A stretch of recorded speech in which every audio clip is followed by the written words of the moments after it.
दोस्तों, कहानी का अगला भाग मैं आपको सुनाने जा रही हूँ। अनिल बेड पर ही अपना लैपटॉप लेकर बैठा था और उसमें अपना काम कर रहा था। सुषमा भी थोड़ी देर में चेंज करके आई और उसके पास बैठकर बोली, सुषमा, अनिल, कल संडे है तो क्यों ना हम कहीं घूमने चलें। वैसे भी हम जब से हमारी शादी हुई है तुम मुझे कहीं भी नहीं लेकर गए हो। अनिल अपने लैपटॉप में नजरें गड़ाए हुए ही बोला, सुषमा, मैं अभी फ्री नहीं हूँ, मुझे बहुत काम है और बेहतर होगा कि तुम भी फालतू चीज़ों को छोड़कर अपनी स्टडीज पर ध्यान दो। सुषमा नाराज होकर एक टिपिकल इंडियन वाइफ की तरह शिकायत करते हुए बोली, अनिल, कभी तो ये अपना खड़ूसपन छोड़ दिया करो। जब देखो बस अपना आर्डर सुनाते रहते हो। तुम ऑफिस में लोगों को आर्डर देते देते थक नहीं जाते हो और घर पर मुझे भी आर्डर देने लगते हो। मैं तुम्हारी वाइफ हूँ, मानती हूँ कि हमारा रिश्ता नॉर्मल पति पत्नी जैसा नहीं है, लेकिन फिर भी मैं तो तुम्हारी वाइफ ही हूँ। मेरे लिए भी तुम्हारी कुछ जिम्मेदारी है। कम से कम तुम्हें मुझे थोड़ा वक्त तो देना चाहिए। अगर तुम्हारे पास वक्त ही नहीं था मेरे लिए तो तुमने मुझसे शादी क्यों की? अपने इस बिजनेस से ही शादी कर लेते। सुषमा की यह बात सुनकर अनिल पहले तो उसको देखने लगा, फिर उसने अपना लैपटॉप साइड में रखा और उसके करीब खिसक आया। उसे उसके बालों से पकड़कर उसका चेहरा अपने चेहरे के बेहद करीब करते हुए सीरियस टोन में बोला, बंद करो यह नाटक मिसेस तिवारी। तुम्हारे साथ रहते रहते तुम्हारे बारे में झेलना तो मैं जान ही गया हूँ कि तुम बिना मतलब के कुछ भी नहीं करती। तो क्या वजह है ये सब करने की? सुषमा उसके गाल पर हाथ रखते हुए, तुम इतने बड़े बिजनेसमैन कैसे बन गए? तुम्हें तो पुलिस में होना चाहिए था। हर बात पर शक करते रहते हो और उन्हीं के तरह सवाल जवाब भी करते हो। अनिल, तुम्हें अपने बारे में एक बात और बता दूं कि मुझे झूठ और झूठे लोगों से सख्त नफरत है। मेरे साथ कोई भी खेल खेलने की कोशिश मत करना। एक बार तो सुषमा उसकी बात सुनकर सहम गई, फिर एक गहरी सांस लेकर बोली, मैं कोई गेम नहीं खेल रही हूँ अनिल, तुम मुझ पर शक क्यों कर रहे हो? मैं एक सीधी सादी लड़की हूँ, फिर अपने मन में तुम्हारी तरह शातिर नहीं हूँ जो लोगों को अपने मतलब के लिए इस्तेमाल करता है। अनिल उसे छोड़ते हुए, तुम्हारे लिए बेहतर यही होगा। फिर उसकी तरफ अपने सीरियस एक्सप्रेशन वाला चेहरा करके बोला, मिसेस तिवारी, तुम्हें क्या मैं बेवकूफ़ लगता हूँ? मुझे बेवकूफ़ समझने की गलती मत करना। मैं इतना बड़ा बिजनेस अपने दम पर ही यूं ही खड़ा नहीं किया हूँ। लोगों के चेहरे पढ़ना मुझे अच्छे से आता है। सुषमा ने तिरछा मुस्कुराते हुए अपनी बाहें उसके गालों में डाल दी और उसके और करीब होकर बोली, उसने कहा कि तुम बेवकूफ़ हो। मुझे तो तुम बेवकूफ़ नहीं लगते हो। उसके चेहरे पर फूंक मारते हुए, मुझे तो तुम हॉट लगते हो। अनिल अपने गले में उसकी बाहें हटाते हुए बोला, मिसेस तिवारी, एक बात तुम कान खोलकर सुन लो और अपने दिमाग में अच्छी तरह बैठा लो। अगर मुझे तुम्हारे बारे में कुछ भी उल्टा सीधा पता चला या ये पता चला कि तुम मेरे साथ कोई डबल गेम खेल रही हो तो जो कुछ भी होगा वह तुम्हारे लिए अच्छा नहीं होगा। तुम जितना सोच सकती हो मैं उससे ज़्यादा बुरा कर सकता हूँ तुम्हारे साथ। इसलिए मेरे साथ कुछ भी करने से पहले 100 बार सोच लेना। यह कहकर अनिल ने सुषमा को हल्का सा धक्का दे दिया कि धमकी भरी बातें सुनकर सुषमा कुछ पल के लिए डर गई, लेकिन फिर मुंह बनाते हुए बोली, अनिल, यह कौन सा तरीका है अपने वाइफ से बात करने का? तुम बहुत बुरे हस्बैंड हो। अगर किसी को पता चला कि द ग्रेट अनिल तिवारी अकेले में अपनी वाइफ को धमकी देता है तो कोई तुम्हारे बारे में क्या सोचेगा अनिल? और ये सब किसी को बताएगा कौन? प्लीज़ सुषमा, अब चुपचाप सो जाओ और अब फिर से शुरू मत कर देना। यह कहते हुए उसने अपना लैपटॉप उठाया और स्टडी रूम की तरफ चला गया। पीछे से सुषमा भी तिरछी मुस्कुराहट लेकर बेड पर सो गई। अगली सुबह सुषमा सीढ़ियों से उतरते हुए गुड मॉर्निंग पतिदेव एंड गुड मॉर्निंग देवर जी। हर्षित ने भी वापस में विश करते हुए कहा, गुड मॉर्निंग भाभी। अनिल ने जब नजर उठाकर सीढ़ियों की तरफ घुमाकर सीढ़ियों की तरफ सुषमा को देखा तो वह उसे देखता ही रह गया। उसका मुंह जो खुला था वह खुला ही रह गया। जब हर्षित ने उसे सुषमा को इस तरह देखता पाया तो उसने के कंधे से कंधा टकराकर धीरे से उसके कान में बोला, भाई मैं मानता हूँ कि भाभी बहुत सुंदर है, लेकिन उसकी खूबसूरती के पीछे ऐसा भी क्या पागल होना कि आपको आपके आसपास का कुछ ख्याल ही ना रहे। प्लीज फिलहाल के लिए अपना मुंह बंद कर दीजिए, नहीं तो मक्खी घुस जाएगी। यह कहकर हर्षित मुंह दबाकर हंसने लगता है तो अनिल ने उसे बहुत ही कड़क एक्सप्रेशन से घूरा। यह देखकर उसकी हंसी झट से गायब हो गई। वह उसमें अनिल की ये क्या गलती थी। सुषमा लग ही इतनी प्यारी रही थी। उसे रॉयल ब्लू कलर की शिफॉन की प्लेन साड़ी पहनती हुई देखी हुई थी और साथ में बैकलेस ब्लाउज उसने वह बेहद खूबसूरत लग रही थी। सुषमा डाइनिंग टेबल के पास आकर सॉरी बोली, मुझे आज उठने में बहुत देर हो गई, मैं जल्दी से जाकर आप लोगों के लिए ब्रेकफास्ट बना देती हूँ। हर्षित, अरे भाभी रुकिए, आपको कुछ भी बनाने की जरूरत नहीं है। एक बार आप अपनी खूबसूरत सी नजरें डाइनिंग टेबल पर डालिए, नाश्ता ऑलरेडी बन चुका है। सुषमा हैरानी से डाइनिंग टेबल पर नजर डालती है तो वहां पर वाकई में नाश्ता लगा हुआ होता है। अपने मन में सोचती है कि आज से सीमा ने नाश्ता बनाया है। वो भी नाश्ता करने के लिए बैठ जाती है और अपना जूस पीने लगती है। जूस पीते हुए सुषमा हर्षित से पूछती है, आज तो संडे है तो हर्षित तुम इतने तैयार होकर कहीं जा रहे हो? हर्षित अपना नाश्ता करते हुए बोला, हाँ भाभी, आज संडे है ना, तो आज ऑफिस से छुट्टी है और ऑफिस का कोई और काम भी नहीं है, इसलिए मैं अपने दोस्तों के साथ पार्टी करने जा रहा हूँ। आप लोग डिनर पर मेरा वेट मत कीजिएगा क्योंकि मैं लेट ही आऊँगा। फिर सुषमा को घूर कर देखते हुए, मेरा तो आपने पूछ लिया, लेकिन आपका कहाँ जाने का प्लान है जो आप आज सुबह सुबह इतनी सजी धजी हुई हो? कहकर वो अपनी भौहों को मटका देता है। सुषमा अपनी प्लेट में पराठा रखते हुए, कहीं जाने का प्लान नहीं है मेरा, वह तो आज संडे था और कॉलेज भी नहीं था, तो मैंने सोचा क्यों ना आज साड़ी ही पहन लूं, बस इसलिए। हर्षित सुषमा को घूरते हुए, सीरियसली बस यही बात है ना? अनिल अपना नाश्ता करते हुए, क्या बात है हर्षित, अपनी भाभी में क्या तुम बड़ा इंटरेस्ट ले रहे हो? अपने काम में काम रखो। सुषमा अनिल की तरफ देखते हुए मुंह बनाकर धीरे से बोलती है, खड़ूस कहीं का। सुषमा, खाना जिसने बनाया है उसके हाथ चूम लो, इतना टेस्टी आलू का पराठा तो मैंने अपनी लाइफ में आज तक नहीं खाया। हर्षित सुषमा की यह बात सुनकर अनिल को देखते हुए हंसने लगा, जबकि अनिल का ध्यान तो अपने नाश्ते पर ही था। सुषमा सीमा को आवाज देने लगती है, सीमा सीमा। इस पर भी अनिल कुछ नहीं बोलता तो हर्षित बोलता है, भाभी आपको सीमा को बुलाने की कोई जरूरत नहीं है क्योंकि सीमा आज आई ही नहीं, उसकी तबीयत खराब थी तो इसलिए वह आज नहीं आई। सुषमा हैरान होकर, अगर सीमा नहीं आई है तो ब्रेकफास्ट किसने बनाया है? हर्षित अनिल की तरफ इशारा करते हुए, भाई ने बनाया है। यह सुनते ही सुषमा को ठसका लग जाता है तो अनिल उसे के बराबर में ही बैठ जाता है, उसे झट से पानी का गिलास देता है और उसकी कमर सहलाने लगता है। उसके हाथ अपनी खाली कमर पर महसूस होते ही ब्लैकलेस ब्लाउज की वजह से थोड़ा सा दूर हो जाते हैं और अनिल भी यह महसूस करते हैं ही अपने हाथ उसकी कमर से हटा देता है।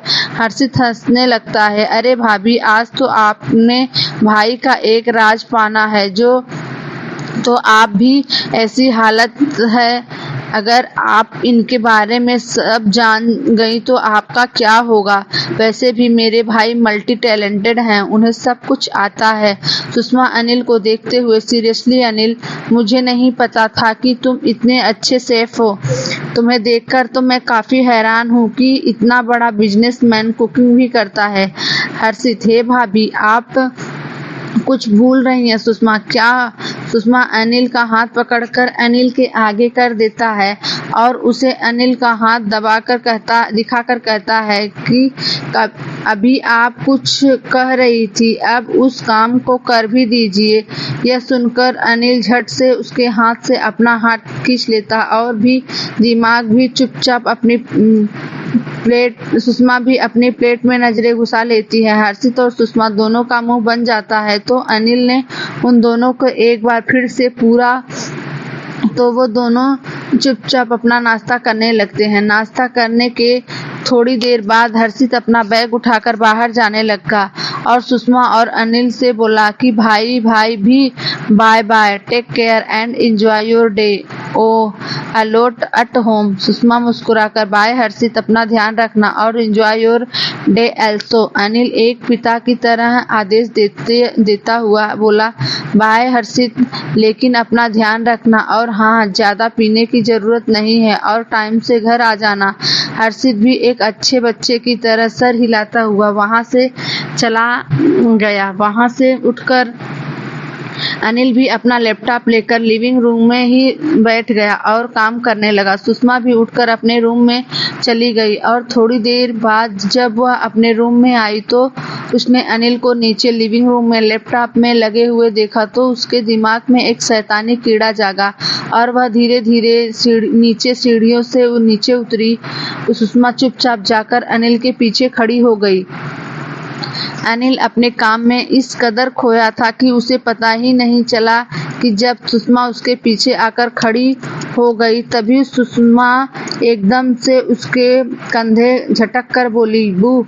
सुषमा के ऐसा करते ही अनिल अपनी जगह से उछलकर और उसका लैपटॉप भी उछलकर जमीन पर जा गिरा। अनिल के झट से अपना लैपटॉप उठाया और उसे टेबल पर रखकर झट से उठ खड़ा हुआ और सुषमा पर चिल्लाकर बोला, यह क्या बदतमीजी है सुषमा, पागल तो नहीं हो गई हो? डॉक्टर बनने वाली हो और हरकतें छोटे बच्चों की तरह है तुम्हारी। सुषमा अपना पेट पकड़े जोर जोर से हंसे जा रही थी और हंसते हुए ही बीच में बोली, आप तो डराना कितना आसान है मिस्टर तिवारी, आप तो बिल्कुल एक छोटे बच्चे की तरह डर गए। अनिल को बहुत ज्यादा गुस्सा आ रहा था। उसने गुस्से में सुषमा की तरफ देखा तो सुषमा डर कर दूर होने की बजाय उसके करीब आकर उसके गालों में अपनी बाहें डालकर उसके सामने आकर खड़ी हो गई। सुषमा बड़ी ही बदहोशी भरी आवाज में अनिल के कान में बोली, मैं कोई भूत नहीं हूँ मिस्टर तिवारी जो आप इतनी आसानी से डर गए, मैं तो आपकी वाइफ हूँ। अनिल उसके हाथ अपनी गर्दन में से हटाते हुए बोला, मैं कोई डरा नहीं था। सुषमा अपनी हंसी दबाते हुए बोली, झूठ मत बोलिए, आप सच में डर गए थे। अनिल, तुम तो सोचना चाहो वह सोच सकती हो, अब मैं तुम्हारी सोच को बदल नहीं सकता। यह कहकर वह जाने के लिए मुड़ा तो लेकिन वहां से जा नहीं पाया क्योंकि सुषमा ने उसकी कलाई पकड़ ली थी। सुषमा के द्वारा इस तरह से अपना हाथ पकड़े जाने पर वह सुषमा की तरफ मुड़ा। सुषमा, मुझे लगता है कि हमें आपस में बैठकर बात करना चाहिए। अनिल अपने कंधे उचकाते हुए बोला, लेकिन मुझे ऐसा नहीं लगता। सुषमा उसका हाथ वैसे ही पकड़े हुए बोली, अगर आपको मुझसे बात नहीं करनी है तो यह आपकी प्रॉब्लम है, लेकिन मुझे आपसे बात करनी है। यह कहकर उसने उसका हाथ खींचकर उसे जबरदस्ती सोफे पर बिठा दिया और खुद आराम से जाकर उसकी गोद में बैठ गई। सुषमा उसकी इस हरकत पर अपनी आंखें हैरानी से बड़ी करते हुए बोला, यह तुम क्या कर रही हो मिसेस तिवारी, यह तुम्हारा बेडरूम नहीं है। सुषमा अपना सिर ना में हिलाते हुए बोली, कुछ नहीं। अनिल उससे उठाने की कोशिश करते हुए बोला, मिसेस तिवारी, यह जगह तुम्हारे बैठने के लिए नहीं है, तुम सोफे पर भी बैठ सकती हो। सुषमा मुस्कुराई और अपनी बाहें उसके गले में डालकर बोली, क्यों क्यों बैठ जाऊं मैं सोफे पर? मुझे तो यहीं तुम्हारी गोद में बैठना है और मुझे यहीं पर आराम मिल रहा है। सुषमा के ऐसा करने पर अनिल ने उसे एक टफ लुक दिया तो सुषमा फिर से बोली। सुषमा उसके बालों में अपना हाथ घुमाते हुए बोली, देखो अनिल, मैं मानती हूँ कि मैं पहले तुम्हें पसंद नहीं करती थी, पर मैं अपने शादी को एक मौका देना और मैं तुम्हारे साथ बहुत बुरा बर्ताव की हूँ, लेकिन उसके पीछे भी एक वजह थी और वो ये थी कि मैं यह शादी करना ही नहीं चाहती थी। मेरी जिंदगी में अचानक से ही सब कुछ बदल गया और जिसे एक्सेप्ट करने के लिए मुझे टाइम ही नहीं मिला। बस यही सब वजह थी मेरे उस बिहेवियर की। लेकिन मैं अब हमारे रिश्ते को एक मौका देना चाहती हूँ, अनिल की आंखों में देखते हुए हमारी शादी को एक मौका देना चाहती हूँ और मुझे लगता है कि मेरा फैसला गलत नहीं हुआ है। तुम भी मुझे इस फैसले में सपोर्ट करोगे? अनिल गुस्से से भरी आवाज में बोला। हो गया या कुछ और भी बाकी है? तुम्हारा ड्रामा पूरा हो गया हो तो अब उठो यहाँ से। सुषमा उसकी आंखों में देखते हुए, अनिल, मैं कोई ड्रामा नहीं कर रही हूँ, मैं सच में हमारे रिश्ते को एक और मौका देना चाहती हूँ। उसकी तरफ देखकर अनिल ने उसे उसकी कमर से पकड़कर खींचा और अपने बेहद करीब करके बोला, सीरियसली तुम सच में हमारे रिश्ते को एक मौका देना चाहती हो? अनिल ने इतनी ज्यादा करीबी की वजह से सुषमा घबरा गई और वह टूटे शब्दों में बोली, हाँ हाँ। उसके और अनिल के होठों में अब बस कुछ 1 इंच का ही फासला था। अनिल ने उसके और करीब आकर एक बार फिर बहुत ही धीमी और मदहोशी भरी आवाज में उससे पूछा, तुम सच में श्योर हो ना हमारे रिश्ते को लेकर? अपनी कही हुई बात को लेकर एक बार फिर सोच लो मिसेस तिवारी, तुम्हें मैं एक आखिरी मौका दे रहा हूँ तुम्हारे फैसले पर गौर करने के लिए। इसके बाद मैं जो कुछ भी होगा उसके लिए मुझे दोष मत देना।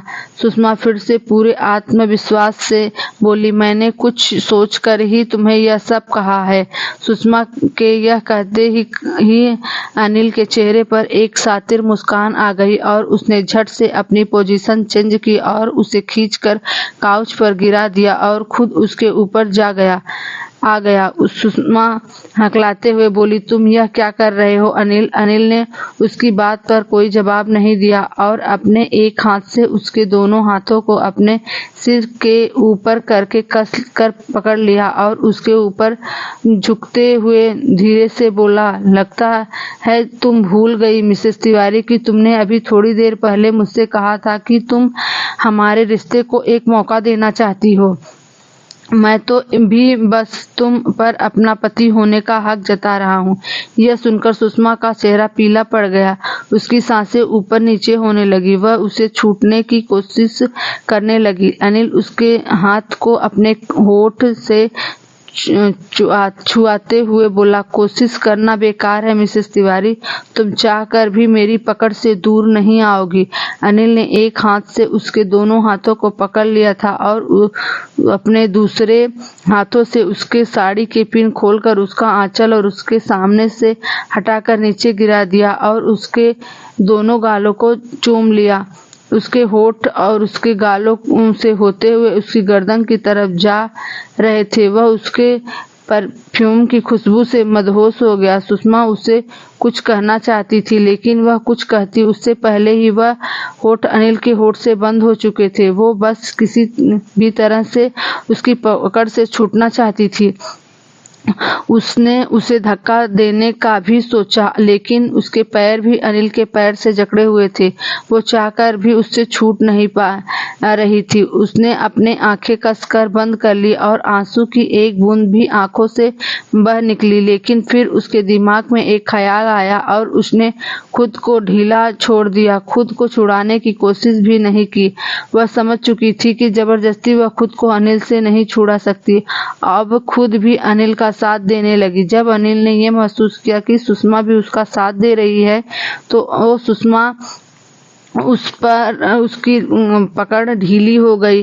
कुछ देर किस करने के बाद अनिल सुषमा से हो तो अलग हुआ, लेकिन फिर उसके होठ उसकी गर्दन से होते हुए उसके शरीर पर चलने लगा। सुषमा ने अनिल को झट से हल्का धक्का दिया और खुद उससे दूर बैठकर अपनी उखड़ती सांसों को ठीक करने लगी। उसका दिल किसी अनहोनी होने की आशंका से बैठा जा रहा था। उसकी धड़कनों की रफ्तार तो बुलेट ट्रेन से भी तेज थी। उसकी सांसें अटक गई, दिल मुंह को आ रहा गया था। अभी तो वह अपनी सांसों को ठीक करने में व्यस्त थी। व्यवस्थित भी नहीं कर पाई थी कि उसके खुद के हाथ उसकी साड़ी पर कस गए, क्योंकि अनिल के हाथ उसकी खुली पीठ पर घूम रहे थे। उसका मन भी उन मनहूस घड़ी को याद करने लगी जब उसके दिमाग में आज साड़ी पहनने का ख्याल आया था। ब्लैकलेस ब्लाउज की वजह से आज सुषमा की कमर पूरी तरह ही खुली थी, जिसे देखकर अनिल भी अपने काबू में नहीं था। सुषमा उसकी तरफ मुड़ते हुए उसके गाल पर हाथ रखकर बोली, ऐसा नहीं है अनिल, लेकिन इस सब के लिए ना तो यह टाइम सही है और ना ही यह जगह। क्या हम यह सब बाद में नहीं कर सकते अनिल? लेकिन क्यों सुषमा? क्योंकि मेरा मन नहीं है सुषमा, मुझे अभी बाहर जाना है। मैंने तुमसे सुबह ही कहा था कि मेरा बाहर जाने का मन है। क्यों ना हम कहीं बाहर घूमने चले? अनिल उसे मना करने ही वाला होता है कि लेकिन सुषमा फिर से नौटंकी करना शुरू कर देती है। सुषमा प्लीज अनिल, अब मना करने की हिम्मत भी मत करना, क्योंकि मैं अच्छे से जानती हूँ कि तुम्हारे पास इतना भी काम नहीं है। जब तुम्हारे पास इस सब के लिए टाइम है तो मुझे बाहर घुमाने के लिए भी टाइम निकाल सकते हो। अनिल ने फिर से कुछ कहना चाहा तो सुषमा उसे बीच में ही रोककर बोली, प्लीज अनिल, मना मत करना। ठीक है, लेकिन यह तो बताओ तुम्हें जाना कहाँ है?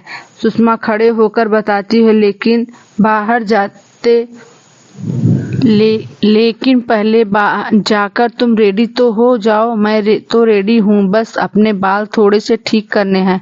अनिल सुषमा को ऊपर से नीचे तक घूरते हुए, ऐसा जाओगी सुषमा? अब उसकी नजरों का पीछा करते हुए खुद की तरफ देखती है तो उसे ध्यान आता है कि उसकी साड़ी का पल्ला तो नीचे गिरा हुआ था। वह झट से उसे उठाकर अपने कंधे पर डाल लेती है और कहती है, ठीक है, ऐसे मत घूरो, मैं भी जल्दी से तैयार होकर आती हूँ, लेकिन पहले तुम जाकर तैयार हो जाओ। अगर तुम्हारा मूड फिर से दोबारा से बदल गया तो? अनिल हाँ, मैं सिर हिलाता है और सीढ़ियों से ऊपर जाने लगता है। सुषमा नीचे खड़ी हुई उसे ऊपर जाते हुए देखती रहती है और बोलती है, मिस्टर अनिल तिवारी, तुमसे नफरत करती हूँ मैं, बहुत ज्यादा नफरत। जितना ज्यादा तुम्हारे बारे में जानती जा रही हूँ उतनी ही ज्यादा मुझे तुमसे नफरत होती जा रही है। यह कहते कहते उसकी आंखों में आंसुओं की धार बह निकलती, लेकिन वह फिर अपने आंसू पोंछ कर अपने चेहरे पर एक नकली झूठी हंसी चिपकाकर फिर से ऊपर की तरफ चल दी। बेवकूफ समझ रही हो ना? इतना बेवकूफ हूँ नहीं सुषमा, मैं तुम्हारी सब चाल अच्छे से समझ रहा हूँ, लेकिन अभी पूरे सच से दूर हूँ। जिस दिन वो मेरे सामने आ गया उस दिन तो मैं भी नहीं जानता कि मैं क्या करूँगा।